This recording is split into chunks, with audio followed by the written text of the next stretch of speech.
Bonjour à tous, c'est Jean-Loup de la pépinière Spéciplan. Je fais cette petite vidéo pour vous montrer les résultats des greffages que j'ai fait lors des deux vidéos précédentes, la greffe en fente et la greffe en chip budding. Donc on était parti sur des Poncirus trifoliata sur lesquels on avait greffé soit de la Satsuma, soit de l'Ichang Lemon. Donc on avait donc ces porte-greffes en petits godets, en petits pots comme ça. Bon, ils avaient quand même une faible vigueur. Ils avaient un diamètre greffable, mais c'était pas non plus d'une grande vigueur. Du coup, cette année, j'ai décidé pour la deuxième série, j'ai fait une première série en petit godet, et puis dans le courant de l'été, j'ai rempoté en pot plus grand d'1 litre. Et on voit directement, on voit qu'il y a quand même une différence de vigueur. Ce qui m'intéresse ici, pour le moment, c'est le diamètre de la base du porte-greffe. Sachant qu'il est beaucoup plus intéressant de greffer en hauteur pour avoir une meilleure résistance, notamment aux gelées printanières. Donc j'aimerais bien le faire un petit peu plus tard. Sachant que pour les agrumes rustiques que je propose, qui résistent aux alentours de -12 à -15, c'est pas forcément nécessaire. Ce sera peut-être nécessaire pour certaines lignées de Satsuma qui ne résistent qu'à -12 dans des climats un peu limites pour elles.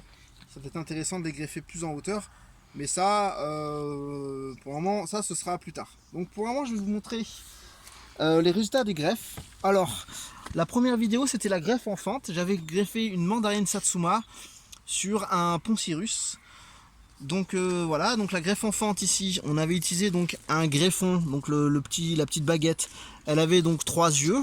On voit un œil là, et le troisième œil tout en haut n'avait pas pris, ou peut-être qu'il pointe là, on voit une petite pousse claire, mais c'est un peu bon. Ça va faire 2 branches hein, quand même. Ça va partir en deux ou trois belles pousses. On voit qu'en fait surtout que là ça s'est bien cicatrisé, c'est très beau. Du coup ça donne des arbres qui sont quand même directement avec une... Enfin on voit qu'ils vont donner un arbre bien équilibré avec un joli port. Directement ça va partir correctement. Sauf que ce type de greffage là, déjà utilise plusieurs yeux. Alors quand on est limité en nombre d'œils, c'est bien de faire plusieurs greffages et pas qu'un seul greffage, parce qu'on a vite fait de rater un greffage. Et il y a aussi par contre, l'avantage de ce type de greffage, c'est que du coup, on a moins de repousse latérale. Le porte-greffe a tendance à moins repousser en permanence, à essayer de chanter le greffon. Et du coup, on a directement une soudure, quand elle prend, plus rapide et une vigueur plus rapide du greffon. Il y a aussi ce désavantage avec la greffe en fente, c'est que moi, pour le moment, je suis aux alentours des 80% de réussite pour la greffe en fente. Ce qui est bien, mais quand même, il y a quand même 20% d'échecs. Donc on perd beaucoup d'yeux, et du coup, en production, c'est un peu limité. Donc je continuerai à en faire. Mais c'est pour ça que je vous proposais aussi la greffe en chip. Alors la greffe en chip, sur la vidéo, je vous l'avais montré sur Ichang Lemon. Donc on va vous montrer directement la greffe en chip sur Ichang Lemon. Donc là, j'avais un chip sur Ichang Lemon. Donc on voit là, ça a très bien cicatrisé. Donc alors ils sont tous. Donc le Ichang Lemon a une plus grande vigueur que la Satsuma. Donc directement, hein, ça pousse beaucoup plus fort. Comme il y a un plus gros feuillage dès le début, le porte-greffe a très vite grossi. La soudure, la cicatrisation est très belle. Le souci, c'est que sur celui-là, donc je l'ai pas vendu, parce que je le vendais, ceux-là ils étaient à 15 €. Celui-là je l'ai pas vendu parce qu'en fait il était trop déséquilibré. Vous voyez, il est que sur un côté. Donc je pense qu'il sera pas vendable, il sera jamais beau. Il sera toujours déséquilibré, même s'il se rééquilibre, il aura les branches toutes tordues. Donc il produira, mais il sera peut-être sensible à la casse au moment où il donnera des fruits. Donc à voir. Vous avez ici donc du coup, là c'était donc d'autres chips, des chips aussi, des chip binding sur les Satsuma. Donc on voit, donc évidemment la Satsuma est quand même moins vigoureuse. On voit les repousses sur du porte-greffe, ça qu'il faut enlever. Donc j'en ai enlevé tout l'été, ça repart un peu tout le temps. On voit il y a des grandes cicatrices là où c'était reparti, reparti, reparti. J'ai laissé l'onglet ici. À l'origine c'était pour attacher la pousse. On voit l'œil a bien démarré. On voit qu'il va faire une, deux, trois, peut-être trois nouvelles pousses là sur les côtés. Il va faire une belle touffe. Le chip est très bien cicatrisé. L'avantage donc de ce greffage en chip, c'est que du coup ça cicatrise très rapidement. Il y a un fort taux de réussite. Mais le désavantage, c'est la vigueur qui est quand même moins faible que la greffe en fente. On le voit, hein, vous voyez, les deux de la même période. Il y a à peu près autant de feuillage, sauf que là, il est directement équilibré. Là, il va falloir qu'il se rééquilibre. Donc peut-être que la croissance va être altérée par ce rééquilibrage. Le désavantage aussi du chip, c'est qu'il y a beaucoup de repousse latérale, bien plus que la greffe en fente. Par contre, l'avantage, c'est que voilà, ça utilise qu'un seul œil et ça cicatrise à chaque fois et on peut pratiquement le faire toute l'année. Tandis que la greffe en fente, il n'y a qu'une certaine période pour la faire. Notamment en d'avril à juin, le chip, on peut le faire tout le temps quand la température est au-dessus de 20-25 degrés. Donc ça, c'est un avantage. Ensuite, du coup, je voulais vous montrer le greffage des yuzu. Donc, là, j'ai greffé en chip, donc très bas, malheureusement, parce que bon, là, du coup, il s'affranchira certainement. On pourra l'affranchir. Là, on voit qu'il a bien cicatrisé à la base. Vous voyez, une jolie cicatrisation à la base, là. Ça a bien cicatrisé. Cette ligne, là, c'est la ligne où les deux, où le porte-greffe et le greffon se sont soudés. On le voit la même chose de l'autre côté. Par contre, en haut, ça s'est pas bien soudé. Et vous voyez, ça va peut-être s'ouvrir. Donc ceux-là, ils sont pas vendables tant qu'ils sont pas cicatrisés correctement. Il manque 5 mm de belle cicatrisation. Donc on voit par exemple que le yuzu est quand même pas hyper vigoureux contrairement à l'Ichang Lemon. Ils sont du même âge.